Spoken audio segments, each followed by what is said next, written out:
The air in the small town of Ngozi was always scented with the fragrance of cassava flour and the whispers of old hymns from nearby churches. In that quiet rural community, Ngozi lived with her deeply religious parents, Pastor Anayo and Mama Uju, who raised her strictly under the doctrines of their Pentecostal church. Ngozi was the first child, a bright, polite, and reserved girl with a soft voice and a generous spirit. Her parents protected her fiercely, ensuring she never strayed from the narrow path of righteousness. Her life revolved around school, church, and home. She wasn't allowed to mingle loosely, wear trousers, or even paint her nails. Yet, her smile shone like gold in the sun, and everyone in the village predicted greatness for her. But greatness, as she later realized, doesn't always come dressed in glory. When she turned 16, still wrapped in the innocence of teenage years, her life took an unexpected turn. Her father, pressured by elders and guided by their church doctrine, arranged her marriage to Obina, a man nearly 10 years her senior. Obina was from a respected family, but lived in a neighboring village where his reputation for discipline and hard work concealed a far darker truth.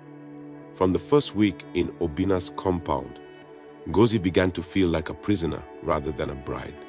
The marriage, hastily arranged, offered no time for the young girl to prepare emotionally or mentally. Her cries the night before the wedding went unheard. Her mother assured her that every woman went through similar challenges. "It's for better or worse," they said, smiling as they adjusted her jira. But it was mostly worse. Obina, a tall and stocky man with rough hands and even rougher temper, saw Ngozi not as a wife but as a laborer. His family owned expansive farmlands, and from the second day she was sent to the fields. No honeymoon, no rest. Morning till night, she weeded, harvested, fetched water, and cooked for extended relatives. Obina's parents never called her by name, only this girl, as if she was invisible. She was forbidden to return to her parents' house often, and when she did, she masked her suffering behind forced smiles. But her body told the truth. She began losing weight, her cheeks hollowed, and her eyes dimmed. At just 16, she was slipping into a sorrowful adulthood she didn't sign up for. The breaking point came one market day when her father visited the village unexpectedly. He had come to sell palm oil but decided to stop by his daughter's new home. What he saw left him stunned. Ngozi, once vibrant and plump, now looked like a shadow of herself. Her once glowing skin was now dull and dry, her hands roughened like those of a 50-year-old farmer. She barely looked him in the eye, and when he pressed her, she broke into tears. In that quiet, gut-wrenching moment behind the compound kitchen, she told him everything. How she was often denied food if the work wasn't done to satisfaction, how Obina shouted and sometimes beat her, how his parents made her sleep on a mat beside the kitchen. She told him she didn't want to burden them because she thought suffering was part of marriage. Pastor Anayo felt his knees go weak. "They send you to the farm every day? No food? What nonsense," he thundered. That same day he returned with his van, stormed Obina's house, and packed all of Ngozi's things while the village looked on. He threw the bride price at their feet. "Take your dowry. My daughter is not for sale." Returning home was like breathing air after nearly drowning. Ngozi slowly began to rebuild herself. Though whispers trailed her every step, people calling her the runaway wife, her family shielded her from shame. Pastor Anayo declared from the pulpit that no child of his would die in a marriage of torment. Mama Uju became fiercely protective, praying daily over her daughter and sprinkling anointing oil on every corner of the house. Ngozi, determined to carve a new path, enrolled in a vocational training center where she learned tailoring. Her hands, once forced to dig the earth, now stitched delicate patterns with grace. After a year, she began working at a fashion store owned by a distant cousin in Owerri. Business was modest, but she was happy. Over the years, she moved to Port Harcourt, saved steadily, and eventually rented a small but decent apartment. She didn't own a car, but she could feed herself and even send money to her siblings for school. For the first time in years, she felt some control over her life. But love? That door remained locked. Her heart bore scars too deep, too painful. Every time a man smiled at her, she froze. But fate is relentless, and it often dances on the stage of irony. While Ngozi was building a quiet life of resilience, Chuma existed on the other side of morality.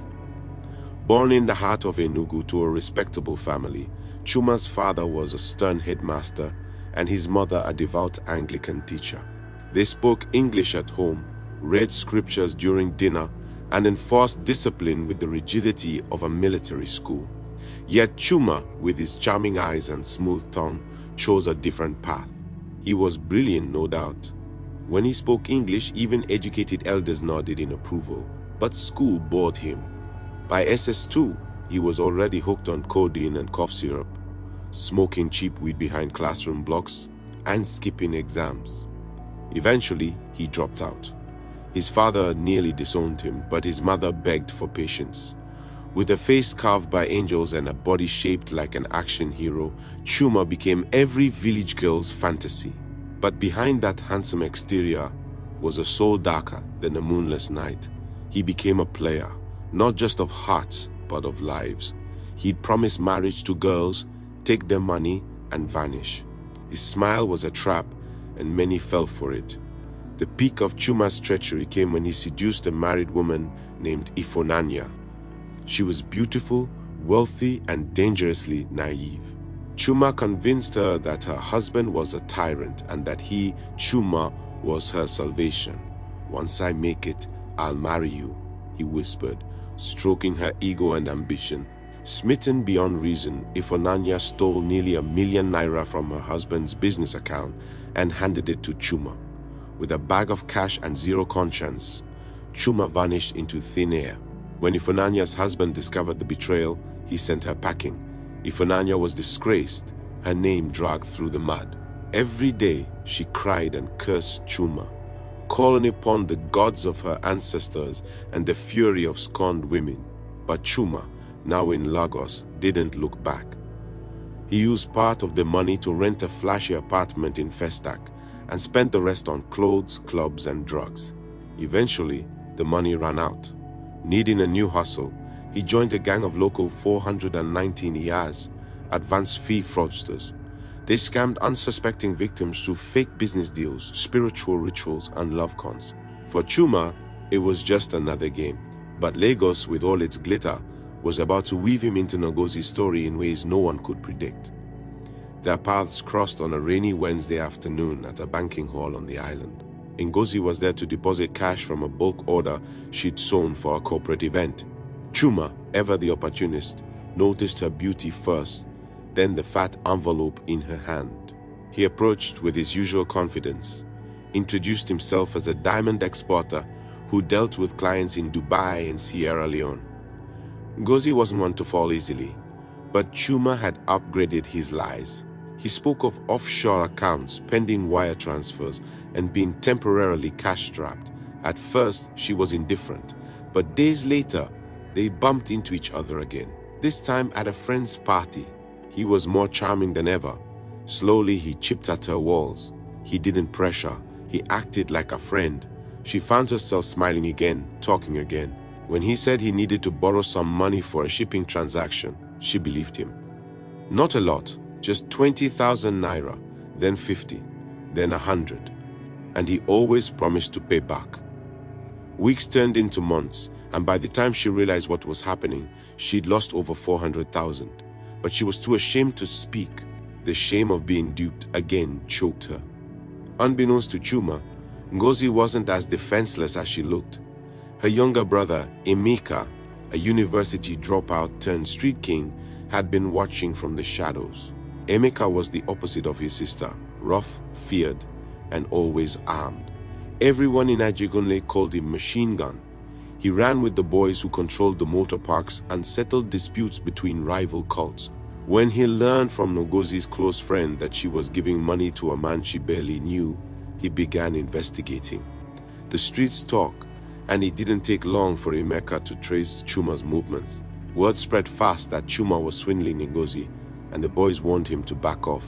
"That girl get brother way dey mad. You go chop bullet," they said. Chuma, shaken, pulled back. But by then, he had already made some real money from a scam involving fake gold exports. With his newfound wealth, he left Ngozi in a one-room apartment and rented a duplex in Lekki. There, he brought in another girl, a university student from Delta who thought she had found a rich fiancé. He blocked Ngozi's number and disappeared again. But destiny, as always, was not done with him. Ngozi's world crumbled like dry gari in boiling water. The man who had promised her a life of diamonds and wealth had ghosted her, and with him, her savings. To make matters worse, she had just discovered she was pregnant. She stared at the faded ceiling of her one-room apartment that night, tears soaking her pillow, asking God where she went wrong. She had tried to be careful.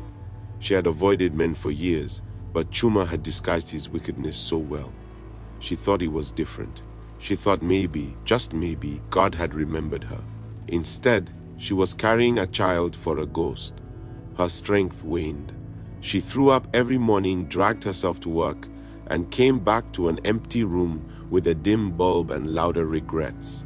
Her landlord began asking for rent, and she started pawning her tailoring equipment to survive. Emeka was furious when he found out. He swore to track Chuma down and make him eat every naira he stole. But Chuma had vanished into the upper echelons of Lekki society, driving tinted cars and living behind gated fences. Ngozi's bump grew, and with it, her silence. She didn't want to be seen. She just wanted to survive. Just when she thought things couldn't spiral any further, Chuma returned, this time out of fear.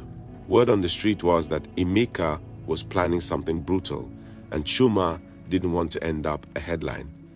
So one evening, dressed in a crisp white kaftan, he appeared at Ngozi's door with a bag of groceries and a fake smile. "I've been away on business," he lied, dropping the bag as if that erased the months of abandonment. Ngozi, weary and fragile, didn't believe him, but the sound of her landlord threatening eviction the day before left her with little choice. Chuma offered to move her into his new house. She hesitated, but the idea of bringing a child into a stable environment outweighed her pride. So with her meager belongings and her growing belly, she followed him. The new house sparkled with deceit, marble floors, chandeliers, and a fridge full of food. But the warmth was missing. Chuma proposed marriage within weeks. A church wedding with no fanfare, no photos, just papers signed and a cheap gold ring. Ngozi said yes, but her heart whispered no. She wanted her child to have a name, to have a father. She told herself it would get better. But lies, no matter how well dressed, always wear out. From the outside, it looked like Ngozi had finally made it, living in a decent estate, married, and raising a healthy baby boy. But behind closed doors, the same nightmare repeated. Chuma hadn't changed. In fact, he'd gotten worse. Every week he brought home a different woman, lying that they were business partners or cousins from the village. Ngozi endured it all in silence, feeding her child, cleaning the house, sewing clothes from home, and praying that God would touch her husband's heart. But Chuma was untouchable, emotionally detached and morally bankrupt. He returned late at night, reeking of perfume and alcohol, sometimes shouting, sometimes silent. She began losing weight again. Not from hunger this time, but from heartbreak. Months rolled into years, and their son Kemsi grew from a cooing baby into a sharp-eyed toddler. He didn't understand much, but he knew when his mother was sad. He would crawl into her lap and wipe her tears with his tiny fingers. Those moments were the only time she smiled. Then, the day came when the rent expired. Chuma was gone, no trace, no explanation. The landlord, a no-nonsense Yoruba man, gave them a week. Ngozi called and called, no answer. Her world caved in again. By the time the eviction notice reached its last day, Ngozi had begged, pleaded, and even tried to borrow.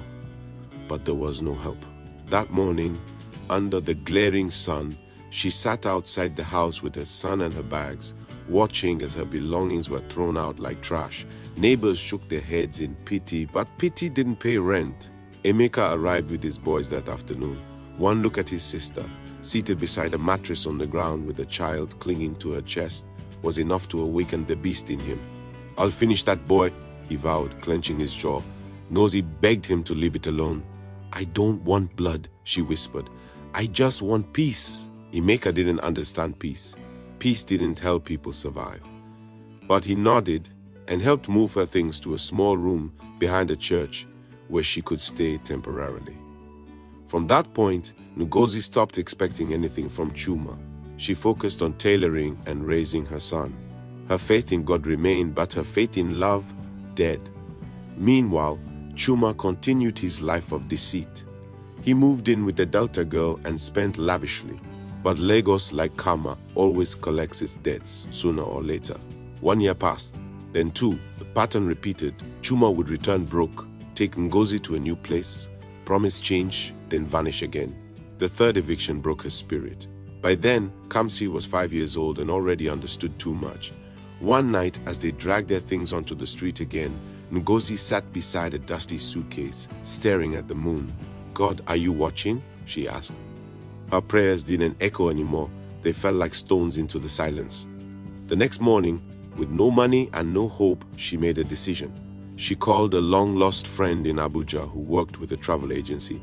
"I need to leave," she said. It wasn't about running anymore. It was survival. Weeks later, with borrowed money and falsified papers, Ngozi boarded a flight to Dubai, leaving Kamsi behind with Emeka. Her heart shattered into pieces as the plane took off, but she knew staying would destroy her.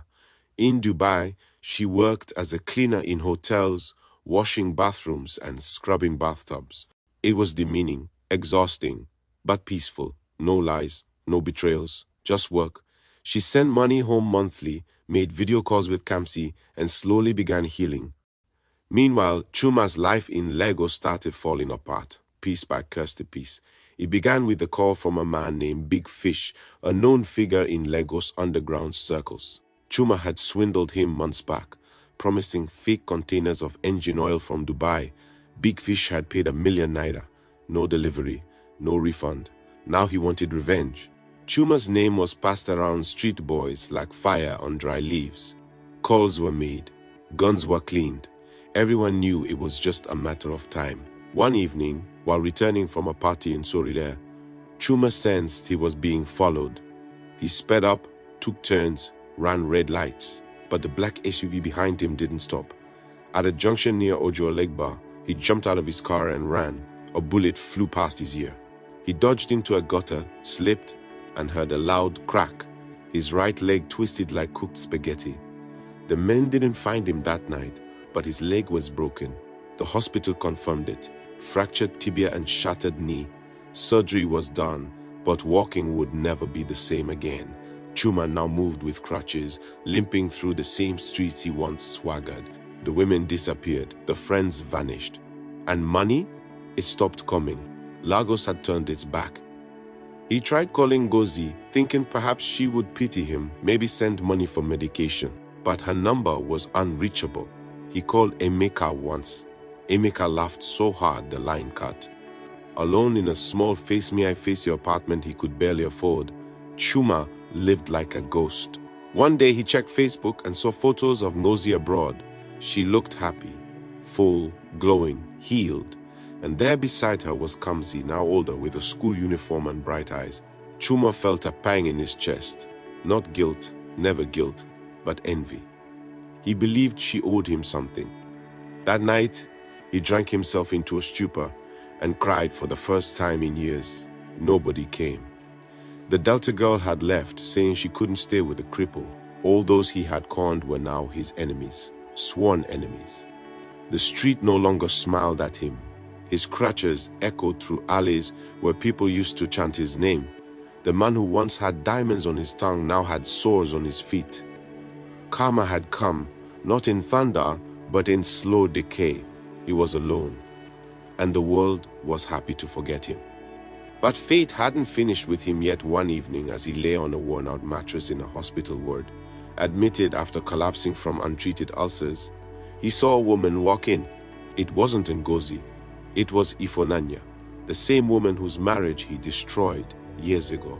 Her eyes were older, fiercer, but still recognizably hers. She had become a nurse after leaving her husband, and now, by some strange twist of fate, she was assigned to his ward. Chuma's heart skipped. "You," he whispered. Ifunanya smiled coldly. "Yes, me." She turned without another word and left. The next morning, he found that no one had brought him breakfast. When he asked, a nurse replied, "Ask your special nurse." Days turned into weeks, and Ifunanya never gave him attention. She walked past him daily like he didn't exist. One night he heard her tell a colleague, "That man destroyed my life. I prayed for this day. The message was clear.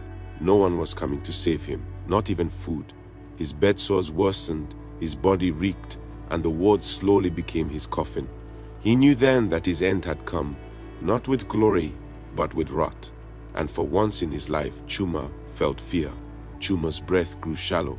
The stench from his own body repulsed even the flies. At night, he heard the whispers of other patients. "That's the man who used women and dumped them." His reputation had preceded him like a shadow at sunset, long and dark. Nurses passed by, adjusting drips and attending to others. But his file seemed to disappear every morning. When he begged for pain relief, they handed him paracetamol and walked away. His phone battery died. No charger, no visitors, no one to care. He tried calling on God, mumbling prayers from the Catholic hymns he barely remembered from his youth, but the ceiling gave no answer. His spirit began to fade. One night, amidst a downpour and flickering lights, he dreamt of Ngozi.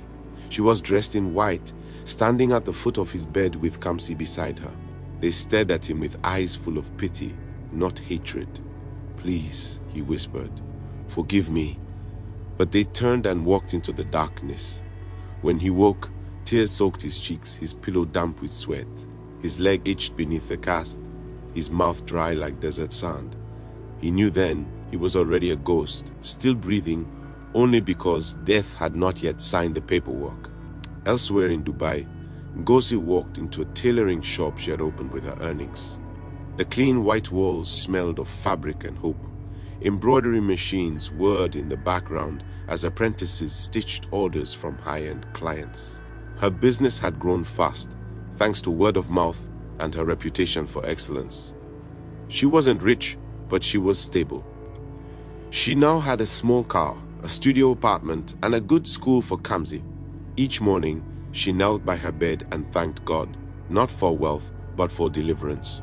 Her past was a scar, but no longer an open wound. Occasionally, memories of Chuma flashed before her eyes, his lies, his charm, his cruelty. But they no longer haunted her, they reminded her. She had learned the hard way that not every handsome face carries love, and not every promise is meant to be kept. When she looked at Kamsi, now 7 and fluent in both English and Arabic, she smiled with pride. She didn't regret having him. He was her miracle, born from a mistake, yet carrying no trace of it. Her heart was still cautious, but not bitter. Love might come again, or it might not. She no longer waited. She simply lived, and that was enough. Back in Lagos, Emeka stood outside a beer parlor, scrolling through his phone when he saw a post. One of Chuma's former guys had shared a photo of him lying in a hospital bed, looking like a corpse in waiting. Emeka zoomed in and laughed. "You see life?" he muttered to his friend. No one escapes karma. Though he had once vowed to end Chuma himself, Emeka now felt no anger, just cold satisfaction. Chuma had destroyed so many women, so many lives, and now life had dragged him to the same gutter he once sneered at. Emeka opened a bottle of Star Lager and poured a bit on the ground. To suffering, he toasted. "You wear it well, Chuma." When he got home, he told Ngozi about the post. She didn't react much, just nodded and changed the topic. Her piece wasn't built on revenge, it was built on healing. But that night, she wrote a letter. She didn't plan to send it, but she wrote it anyway. In it, she forgave Chuma. Not because he deserved it, but because she didn't want to carry him anymore. After writing, she burned the paper over a candle. Ashes danced in the air like freedom. One early morning in Lagos General Hospital, a young trainee doctor entered the male ward for his final rotation. As he walked past bed 17, he paused. The patient hadn't moved all night. The oxygen tube was slack. He checked the vitals, flatline. Chuma had died sometime during the night, alone, unmissed, unprayed for. The doctor called in the matron, another no name. She sighed. No one has come for him in weeks. They logged the time of death as 5:17 a.m. His body was wheeled into the morgue, tagged with a number and no next of kin. News of his death didn't spread fast. Most of those who knew him had chosen to forget him. Some women saw it on social media and shrugged. Others spat on the floor. Ifonanya didn't shed a tear. She stared at the empty bed, whispered a short prayer, and went back to work. Life moved on. Streets he once ruled with lies now echoed with newer conmen. His story faded into Lagos's buzzing air, one of many. By the end of the week, his unclaimed body was buried in a mass grave with others like him. No ceremony, no gravestone, just dust, bones, and silence. Meanwhile, back in Dubai, Ngozi got a message from her brother. The words were simple. He's gone. She read it 3 times and stared at her son, playing with building blocks on the floor. For a moment, she felt nothing, no relief, no sadness, just closure. She walked to the window and looked at the sky. God, she whispered, thank you for bringing me out. She didn't want to celebrate a death, but she couldn't deny the peace that washed over her. Her past was truly behind her now. She spent the rest of the day working, designing a bridal dress for a prominent Nigerian influencer in Dubai. She smiled at the fitting, shared a laugh with the bride, and walked home with a new order secured.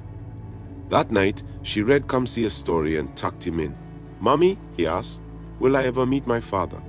She paused. You already met him, love, she replied, but he's resting now. Kamsi didn't ask more. She kissed his forehead, turned off the light, and sat in the living room, alone with her thoughts. Life had tested her again and again, but it hadn't broken her. It had refined her. Ngozi was free. As months passed, Ngozi expanded her business. She began training other Nigerian women in Dubai, offering them opportunities she never had. Come and learn, she'd say. Even if it's just how to sew a straight line, that's how I started. Her story spread, not as a victim, but as a survivor. She was invited to churches to speak, to women empowerment forums, and even featured in a Nigerian magazine abroad. Her face, once pale with sadness, now shone with confidence. The more she gave, the more doors opened. People respected her, not for what she endured, but for what she became after. She still bore the scars of Chuma's betrayal, but they were no longer wounds. They were proof of her journey. One day she stood in front of a small class of women, chalk in hand, and said, "You are not where you came from. You are where you choose to go." The room erupted in applause. Tears welled in her eyes, but they didn't fall. Her life was finally hers, and she wore it like a queen wears her crown, not heavy with pain, but polished with grace. The story wasn't over, but this chapter, it had closed beautifully. In the years that followed, Kamsi grew into a brilliant young man. He aced his classes, picked up tailoring from his mother, and even started his own clothing line while in secondary school. People said he got his brilliance from Ngozi, but sometimes, when he cracked jokes or walked with a certain swagger, she saw glimpses of Chuma, only this time refined by love. She never told him the full story. She didn't want him to grow up hating a ghost. Instead, she raised him with values, integrity, empathy, hard work. One evening, as he prepared for a scholarship interview, he turned to her. "Mom, do you ever regret keeping me?" Ngozi choked back tears and smiled. "You're the only thing I got right in that season." They hugged, and in that embrace, all the years of pain folded into something softer, something worth it. On the day Kamsi left for university, Ngozi sat alone in his empty room, holding a photo of the two of them from his 7th birthday. "We made it," she whispered. Not because they were rich, not because they were perfect, but because they had survived, and survival was, in itself, a kind of wealth no thief could steal. Ngozi later published a book titled The Stitch That Saved Me. It was part memoir, part guide for women who had lost their way in love or life. The book became a bestseller among African women in the diaspora. It was raw, honest, painful, but powerful. She spoke about her arranged marriage, the trauma, the lies, the child born of sorrow but raised in joy. She didn't name Chuma directly, but those who knew, knew. Reviews poured in. Women thanked her. Some cried. Others reconnected with their dreams. The book went beyond pages. It became a movement. Ngozi was invited to TEDx events, TV interviews, and award shows. She stood on stages in glittering gowns, speaking her truth into microphones, breaking cycles with her voice. She never let fame go to her head. She remained the humble girl from Aba who once sewed by candlelight in a one-room apartment. Now she taught other girls to do the same, but with better light. Her story wasn't one of pity, it was one of power. A reminder that even when life breaks you at 16, God can still rewrite your ending by 30. All it takes is one stitch and the will to keep threading. Years later, Ngozi returned to Nigeria, not to stay but to launch a branch of her fashion academy in Lagos. It had always been her dream to give back to the place where it all began. She landed in Murtala Mohammed Airport with her son, now taller than her, and carrying her luggage with pride. The heat, the bustle, the rhythm of Lagos welcomed her like a long-lost sister. Her return made headlines in certain circles. Former acquaintances who had written her off now lined up to greet her at the opening ceremony. Some didn't recognize her until they heard her speak. "Ngozi?" they gasped. "This is you?" Yes, it was her, transformed but still the same. After cutting the ribbon, she gave a brief speech. For every woman who was told she wouldn't make it, "This place is for you." The crowd erupted. Her parents came too, now old and gray. Her father cried silently, holding her hand. "You did well, my daughter," he whispered. Her mother, once rigid in tradition, now looked at Ngozi with eyes of wonder, not control. She had not only survived, they all had. In that moment, Ngozi forgave everything. Pain, regret, even the silence. She was finally home. As her Lagos Academy flourished, Ngozi traveled between Dubai and Nigeria every few months. Her name became synonymous with grace and grit. People called her the tailor of destiny. She didn't correct them. Destiny had been stitched and restitched in her hands. Why not own the title? She started scholarships for girls from remote villages, especially those who had been married off too young. "I see myself in them," she said in interviews, "but I also see what they can become." Kamsi now helped with the logistics of both branches, handling social media, marketing, and strategy. They made a good team, not just as mother and son, but as visionaries. When they sat to discuss business, they looked like colleagues, but when he rested his head on her lap after a long day, he was still her little boy. They were building a legacy, not just a brand. Ngozi often walked through the academy halls, greeting each student by name. Some would hide their tears when she encouraged them. She had a way of making everyone feel seen because she had once felt invisible. She knew what it meant to be voiceless. And now that she had a voice, she used it to lift others higher. But life, as always, had its twists. One quiet afternoon, while sorting applications in her Lagos office, a woman walked in. She was older, wearing a headscarf and a long wrapper. Her eyes held storms. "Are you Ngozi?" she asked. "Yes," Ngozi replied, confused. The woman sighed. "My name is Ifunanya. I was once the woman Chuma deceived and robbed. I heard your name in a market gossip and traced you here." Time stood still. Ngozi rose, heart racing. I've heard of you." Silence stretched between them. "I came not for revenge," Ifunanya said, "but to see if anything good came from our pain." She looked around the academy, the photos on the wall, the girls laughing in the next room. "You are that good thing." Both women embraced, crying for the parts of themselves they had buried to survive. Later, over tea, they talked like sisters, bound by shared scars. "He hurt us," Ifunanya said, "but he didn't win." Ngozi smiled through tears. "No, he didn't. They made plans to work together, launch a foundation for abused women. From the ashes of their separate tragedies, something powerful began to bloom. Sometimes healing finds you when you stop looking and start building. News of the Ngozi Ifunanya Foundation traveled fast. Donations poured in. Politicians tried to align with them, but the women were careful. "We are not a charity for headlines," Ngozi told a journalist. "We are warriors building from wounds." Survivors came from across Nigeria, women abandoned after childbirth, girls pulled from early marriages, mothers with no skills but dreams burning in their eyes. The foundation trained, healed, equipped.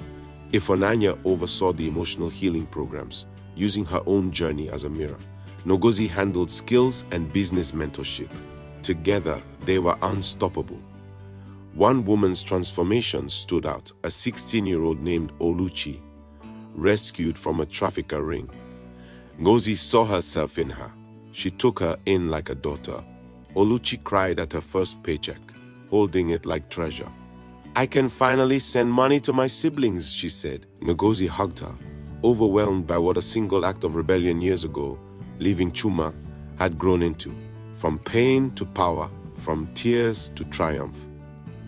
"Your story isn't over," she told Oluchi. "It's just beginning."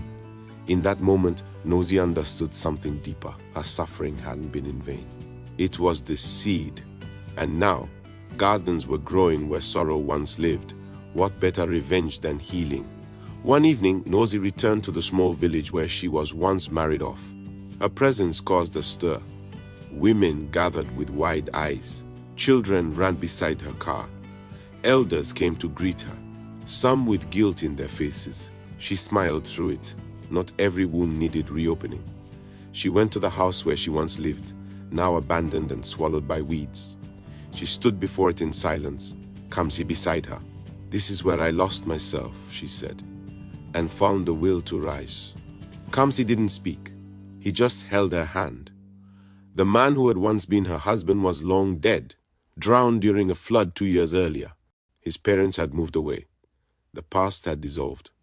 Standing there, Ngozi laid down a bouquet of white flowers on the doorstep. Not for him, but for the girl she used to be. The frightened, voiceless 16-year-old whose dreams were buried beneath chores and beatings. "Rest now," she whispered. "I carried you far." As they left the compound, she didn't look back. Some places don't deserve a second glance. Some ghosts are only strong if you let them linger. She had given hers a final goodbye. As dusk fell, the villagers threw a small celebration in Ngozi's honor. Under the stars, women danced in wrappers and children sang songs of praise. Someone played the ojin drum, and fireflies lit up the bush paths. Ngozi laughed freely, genuinely, for the first time in years in that village. Her father, now walking with a cane, stood beside her, beaming. "You turned shame into strength, my daughter," he said. "I was wrong to let them marry you off." Ngozi nodded. "We were all trapped by tradition. But I broke out." That night, before she returned to her hotel, a young girl approached her. "Auntie, my father wants me to marry a man I've never met. I'm just 14. Ngozi knelt to her level. "Do you want that?" The girl shook her head. "Then I'll help you," Ngozi said, hugging her. The cycle was breaking. It wasn't just about Ngozi anymore. It was about generations, about unlearning, about rewriting what girlhood meant. She took the girl's name and number. By morning, a lawyer from her foundation had intervened. Another girl saved. Another story changed. Another star rising. And Dozie, she was now more than a survivor. She was a gatekeeper, standing between the past and a freer future. Years passed. Ngozi grew older, her beauty seasoned with time, her wisdom deeper than wells. She retired from the daily grind but stayed involved.